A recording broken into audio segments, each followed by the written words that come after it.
Hey, welcome once again to In Deep, our chance to dig a little deeper into some of the things that I think are just so important for our faith, something that really helps us to grow. And I hope that today you can be really inspired and that your faith will grow out of this process, because I want to talk today about something that's really, really important in the life of every person. And it is our understanding about how do we get God to bless us. That's the primary question I want to talk about today. I think there is a ton of religious thinking, ton of religious teaching about this. Some people think that if I do a bunch of good things, then God will bless me. If I act in a certain way, then God will bless me. If I have a certain set of values. Some people think it's about, how I look or the people I associate with. And there's just a ton of ways of approaching things that really kind of think about it's like this. Imagine that you want to get the shower of blessing. If the shower of God is like a giant tap in the sky, and that your life will be benefited, both in the sense that less things will go wrong and that you'll get access to more good things, whether that be good God things or just good, prosperity or good health or something like that. If that's the blessing that you're hoping to get from God, then what knobs and dials that we turn down here on earth to ultimately get God to bless us? And I think this is part of the problem. I think we all, as people, are just deeply religious in our thinking that there's something that we can do that will turn the tap in the sky and get God to shower his blessings upon us. And it's sort of a fundamentally wrong way to think about this, because it makes God kind of like a vending machine. If I put the right coin in, if I push the right buttons, if I pull the right levers, then God will bless me. And that's not the way that the God of the Bible is presented.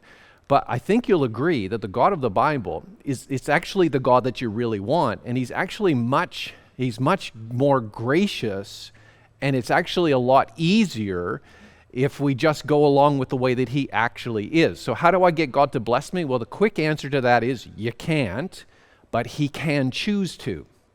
So rather than it be something that we're making God do, we are, in a sense, recognizing the things that are already in the heart of God that has brought about blessing for us already, because he is choosing to. And we're going to talk about why God chooses in that way. To start off, though, I want to talk about this kind of moment in the life of Moses. Now, if you remember, Moses was the leader of the people of Israel. He's the one that's teaching them the way of God. He's teaching them the commandments, and he's teaching them all of these things. And then the people of Israel and the people that Moses is trying to lead go through this giant crisis, because in the very first introduction of the law, that God's saying, here's how I need you, my people, to behave on this earth to represent me. The people fail miserably. They end up making a calf, an idol to worship, and they make it out of gold, and they're worshiping it, and they're giving all their devotion to that thing. And God is so angry and so upset, he actually says to Moses, that's it, we're done. Let's destroy these people. Let's just start again. I'll make a whole new nation of people from you, Moses, rather than the children of Abraham. Let's get from the children of Moses.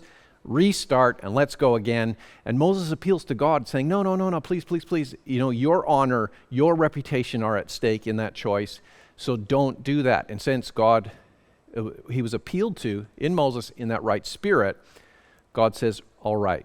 Now Moses, though, goes another step further, and he's saying, God, we need you.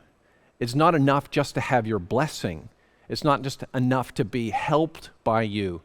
We need you, and if you don't go with us, we can't go. And so then we start this conversation about how the presence of God is vital in our understanding the blessing of God. So he says in Exodus 33, verses 14 and 15, he says, my presence will go with you, and I will give you rest. And then he said to Moses, and then he said to him, that is Moses saying to God, if your presence will not go with me, do not bring us up from here. Moses he's stepped away from this idea that God is a lucky charm God, or he's a God of the distance, or he's a God of benevolence from the sky that you never know. And what he's seeing is that we are in relationship with a personal God whose presence is the gift. The presence of God in your life is the gift that brings about all of the good things of God in your life. So when you say, how do I get God to bless me? We are depersonalizing God. And what Moses is recognizing, and God is allowing him to see, is that his presence is very vital in our understanding about how his nature works. And as soon as he steps away from this God as a thing and becomes relating to God as a person whose presence is required, then it opens up to him to understanding that there's much, much more to be said.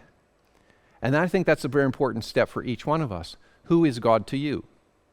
Is God somebody who makes sure that your bills get paid, make sure that you're not feeling unsafe, make sure your relationships work, make sure you even go to heaven?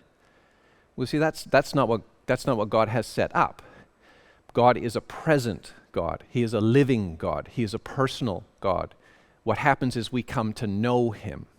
So the next thing that Moses then is exposed to is the understanding about, do you rely on the grace of God or on the work that we produce? And so here's the next step. Exodus 33, verse 16 to 17 says, for how shall it be known that I have found your favor? So this is Moses' question. How do I know I've got your kind of guarantee of blessing? And that is translated favor, but it also means grace or something beautiful, something kind from God. And he says, in your sight, and he says, I and your people, is it not in your going with us so that we are distinct, I and your people, and from every other people on the face of the earth? And the Lord says to Moses, this very thing that you have spoken, I will do, for you have found favor in my sight, and I know you by name. Now, this might be a very important step for you, and it was an important step for me. How do I go away from things that are guaranteed because I'm guaranteeing them to a understanding that things are guaranteed because God has promised them to me? Like, for example, if I want to guarantee my forgiveness or guarantee my kind of place with God, I might be required to both be feeling forgiven and also feeling like a good person. And I kind of feel like the guarantee is in where I am and from my perspective, or it's in my power to bring it about. And Moses is being dragged into this understanding that God is a God who favors us through promises. And so God simply says, the thing you asked I'm going to do, and I am choosing to favor you. And that causes a break. Do you believe in the mercy of God, the beauty of God, the kindness of God, or do you believe in the things that are guaranteed by your own efforts? And Moses is being taken away from his efforts and realizing that what God might give by grace, listen, is way, way better than what you could work, what you could bring about by your own actions. And then there's a third step, and the third step is this: to understand that God makes his choice about blessing based on his choice of mercy. So he says in Exodus 33, Moses says, please show me your glory. And then God says, I will make all my goodness pass before you and will proclaim before you my name, the Lord. And I will be gracious to whom I will be gracious, and I will show mercy on whom I will show mercy. That statement, that God is saying, I am the one who will always make my own choices about who receives my mercy and my grace, that blows up worldwide religion. Everything that you've ever been told about do this and God will bless you, this verse completely wrecks. If you've been told if you give money, then you'll prosper. If you've been told if you're obedient, then you'll be blessed. If you order, like if I'm going to honor that person and then God will honor me. All of these do this and then. All of those things don't work with the living God who makes his own choices about who he's going to bless and not bless. Because the truth is, God sees past the actions of people and into the hearts of people, and he also is a person with a heart who's in control of his own actions. And we can rely on that. In fact, this is so much better. So if it's outside of our power, like I said, we can't make God bless us, but he can choose to bless us. Then the question now is about what is the nature of God in the sense of what are the choices that he makes? How is it that he responds? What are the things that he responds to? Okay, the question then is, what attracts the mercy of God? And I think we need to change that question slightly and ask instead, what does God find irresistible? Like, what is it that if he sees it and he's walking along, he simply cannot avoid helping that person? What are the qualities of that person that God finds irresistible to his grace? Okay, this is where we're going to go. Beatitudes. I think these are the 8 things that God always responds to, 100%. Jesus explains it in this way in Matthew chapter 5, verses 2 to 7. I'm simply going to read through them, and then we're going to look at them one by one.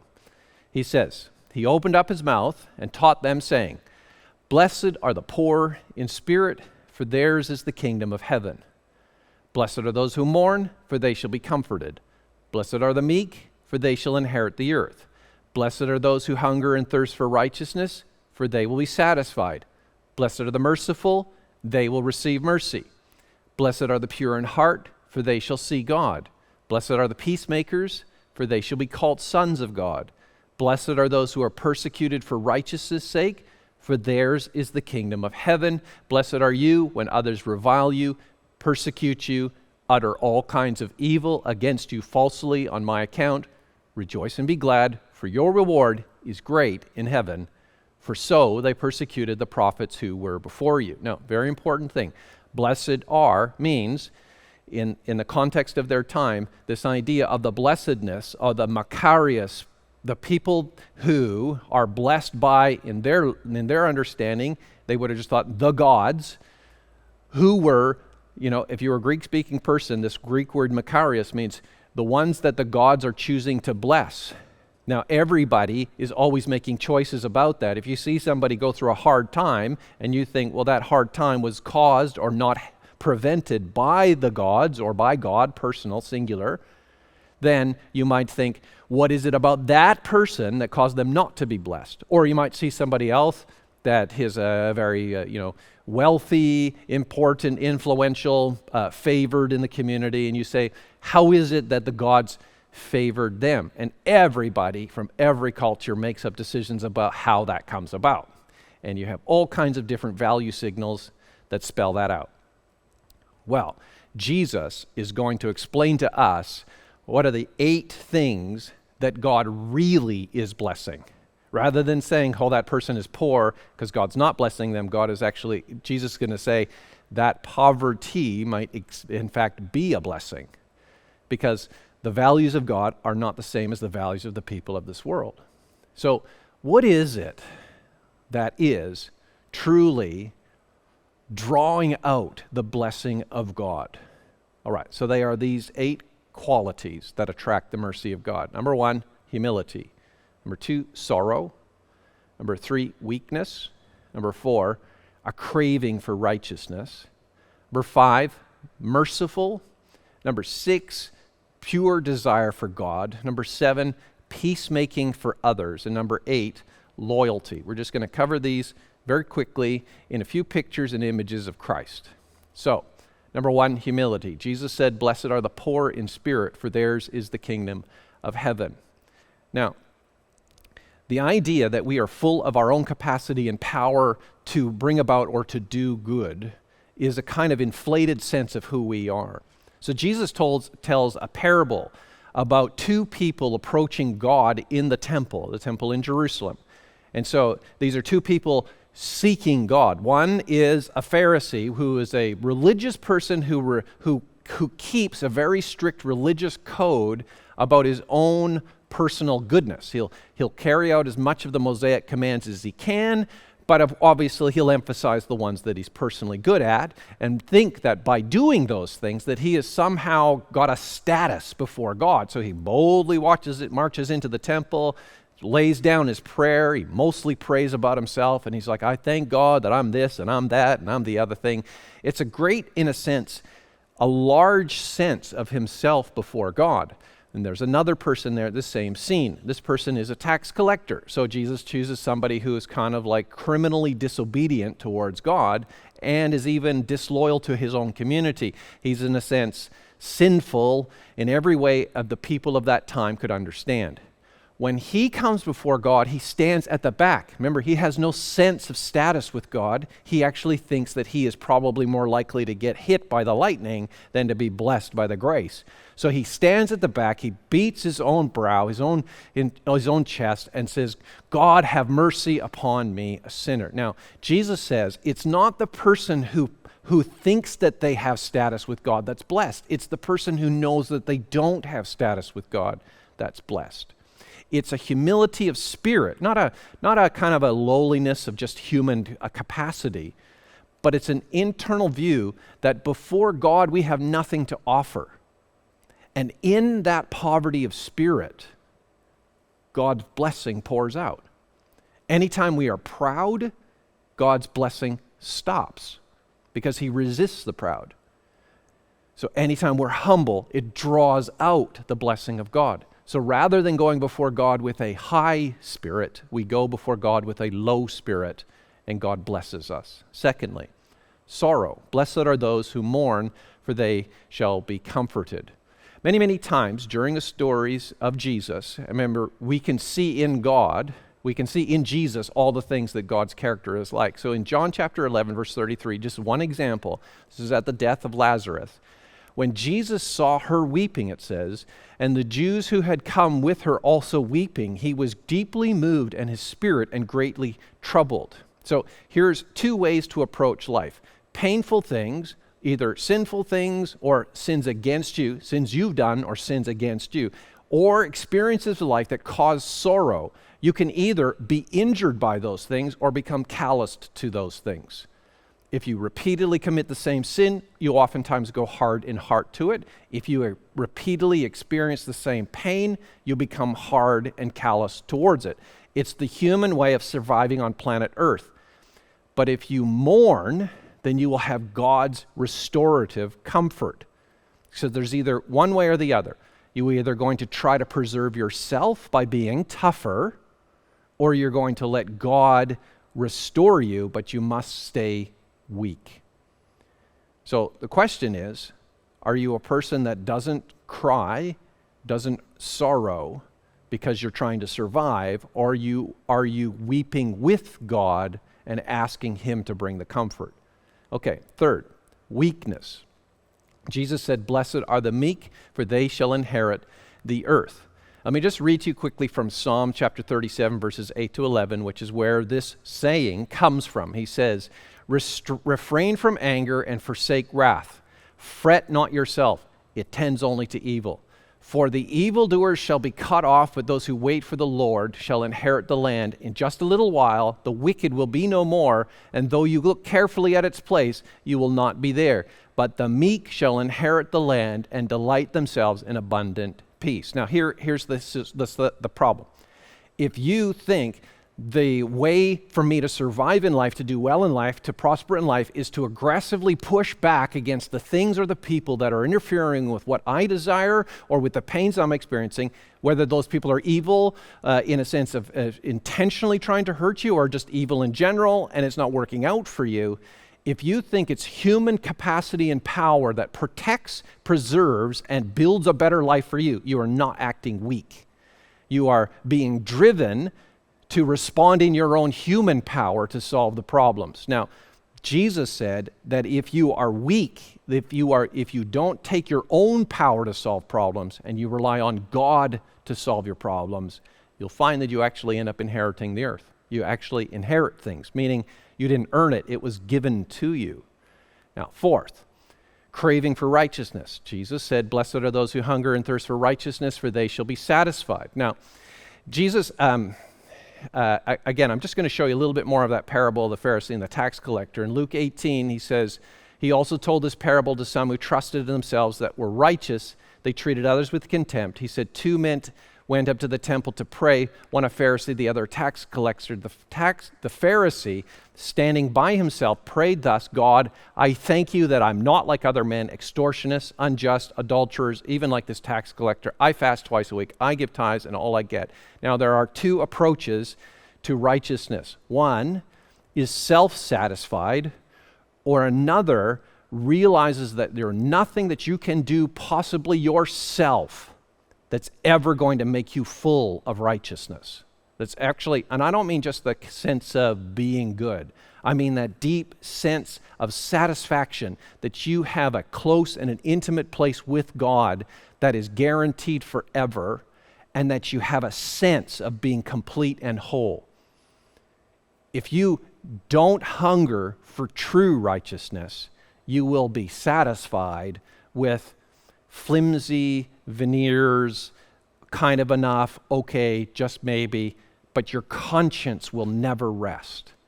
And so Jesus said, if you desire real, and you're just like, no, I want the real thing. I want a real certainty. I want a real confidence. If you hunger like that, God responds. Now, number 5, being merciful. Matthew chapter 18, verses 32 to 33 is the story of the unmerciful servant. Jesus says at the end of that parable, his master summoned him and said to him, "You wicked servant, I forgave all the debt that you pleaded with me. Should you not have had mercy on your fellow servant as I had mercy on you?" It's always this: whatever you sow, you reap. Whatever you give, you receive. If you want mercy from God, you have to give mercy to other people. And every time we act mercifully towards others, God's response and attention is drawn towards us, and he favors us with his mercy. And in fact, we either open or shut the door based on how we are merciful with others. Number 6, pure desire for God. Matthew chapter 6, verse 22, Jesus said, "The eye is the lamp of the body, so if your eye is single, your whole body will be full of light." If you think about it, the people in the scriptures that ultimately pursued a great relationship with God and place in this world were the people who left their hope of this world so that they could focus on God. The story of Moses, self-made man trying to do things his own way. When he ultimately gives up and gives his life to serve God, he becomes hugely significant.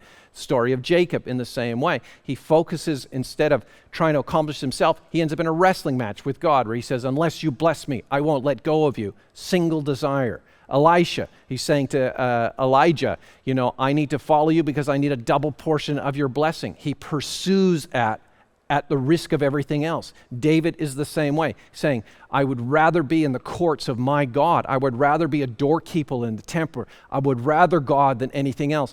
The story of the disciples is a story of whittling down to the few who said, "Jesus, but we just want you." What is your real desire? If your desire is for God, it will cost you everything else, but what do you get? You get God. That's better than everything else.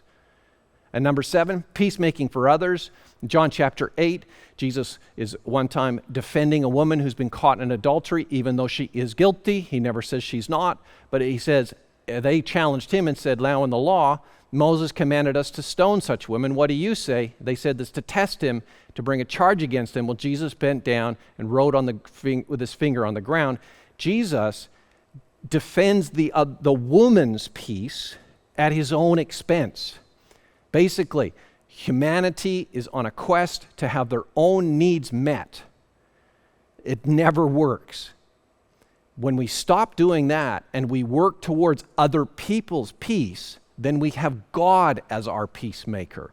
And we look like sons of God giving peace to others.